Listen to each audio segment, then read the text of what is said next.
Hello বন্ধুরা, আমি হাসনাত। তোমরা দেখছো আমার চ্যানেল ম্যাথট্রিক্স বাই হাসনাত।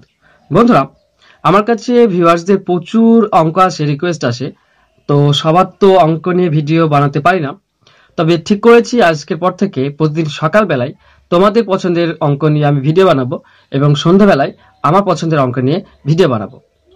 তো বন্ধুরা, আজকে যে দুটি অঙ্ক নিয়ে আমি আলোচনা করব সেই দুটি অঙ্ক তোমাদেরই করা। প্রথম অঙ্কটি করেছে বাবন মণ্ডল। তো চলো শুরু করা যাক। বন্ধুরা, বাবন মণ্ডল করার প্রশ্নটি হলো, 7 জন লোক একটি কাজ 12 দিনে শেষ করে। ওই কাজের 2 গুণ পরিমাণ কাজ 8 দিনে শেষ করতে আর কতজন লোকের দরকার হবে? তো বন্ধুরা, প্রশ্নটি খুবই সুন্দর প্রশ্ন। দেখে আপাতত দৃষ্টিতে খুব সহজ মনে হলেও যেখানটায় প্রবলেম হয় সেটি হলো দ্বিগুণ পরিমাণ কাজ বলা আছে। আরেকটি যেটা উত্তর বের করার সময় আমি বলবো। তো চলো উত্তর বের করা যাক। তো বন্ধুরা, 7 জন লোক 12 দিনে একটি কাজ শেষ করে। তো আমরা একদিকে যদি লোক আর একদিকে যদি দিন সংখ্যা লিখি, তো বলেছে কি 7 জন লোক 12 দিনে কাজটি শেষ করতে পারে। কিন্তু বন্ধুরা, আমাদেরকে যেটা বের করতে হবে সেটা দ্বিগুণ পরিমাণ কাজের পরিপ্রেক্ষিতে বের করতে হবে। তো আমরাও এখানে করব কি, দ্বিগুণ পরিমাণ কাজ করতে কতজন লোক বা কতদিন দিন সংখ্যা লাগবে সেটি বের করে নেব। বন্ধুরা, যদি আমরা দিন সেম রাখি, 12 দিনেই দ্বিগুণ পরিমাণ কাজ করবে, তাহলে আমাকে লোক দ্বিগুণ করতে হবে।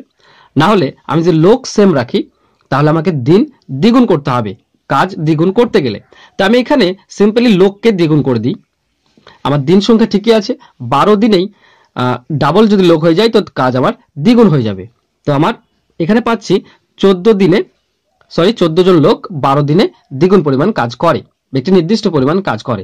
সেই একই কাজ যদি 8 দিনে করতে হয়, তাহলে মোট কতজন প্রয়োজন সেটি আমরা আগে জেনে নেব।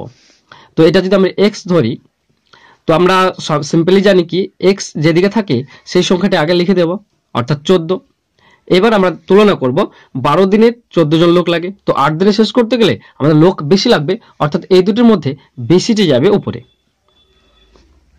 12/8, 4 দিয়ে কাটলে 3, 4 দিয়ে কাটলে 2, 2 দিয়ে 14কে কাটলে 7। তো আমাদের আসছে 21 জন লোক লাগবে। এবার যে ট্রিক্সটা বন্ধুরা আমি যে প্রবলেমটি বলছিলাম শেষে বলবো। ব্যাপার হচ্ছে এই 21 যখনই আমাদের বের হয়ে গেল, অনেকে আমরা ভুল করি অপশনে 21 দেখে টিক মেরে দিই কিংবা গোল মার্ক করে দিই। কিন্তু অ্যাকচুয়ালি বন্ধুরা উত্তর চেয়েছে আর কতজন লোকের দরকার হবে, আর কতজন, মানে 7 জন তো ছিলই, আর কতজন লোকের প্রয়োজন হবে।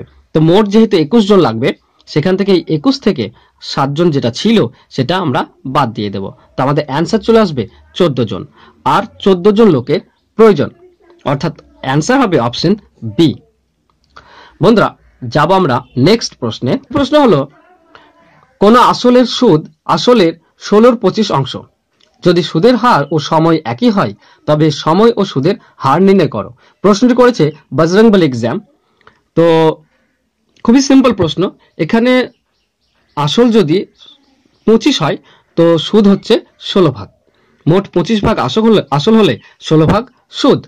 তো সিম্পলি আমরা আসল যদি আমরা অর্থাৎ পি প্রিন্সিপাল যদি আমরা 25 ইউনিট ধরে নিই, তো এখান থেকে আমরা পাচ্ছি সুদ হচ্ছে 16। এটা যে কোনো ইউনিটে প্রকাশ করা যায়। তো এবার সময় এবং সময়ের হার, সুদের হার একই বলা আছে, অর্থাৎ আর ও এক্স, টি ও এখানে এক্স। আমাদেরকে জাস্ট এক্স এর মান বের করতে হবে।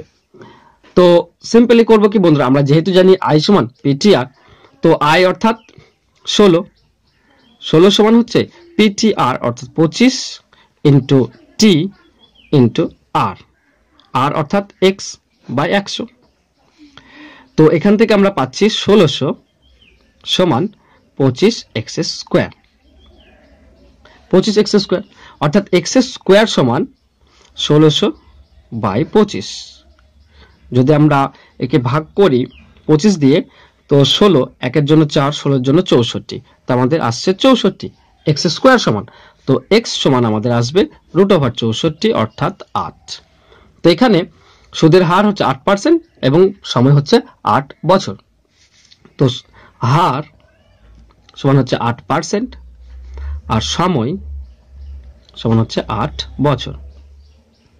তো বন্ধুরা এই ছিল আজকে দুটি অঙ্ক। আশা করছি তোমাদের ভালো লাগবে। যদি ভালো লাগে তো অবশ্যই লাইক দাও, শেয়ার করো।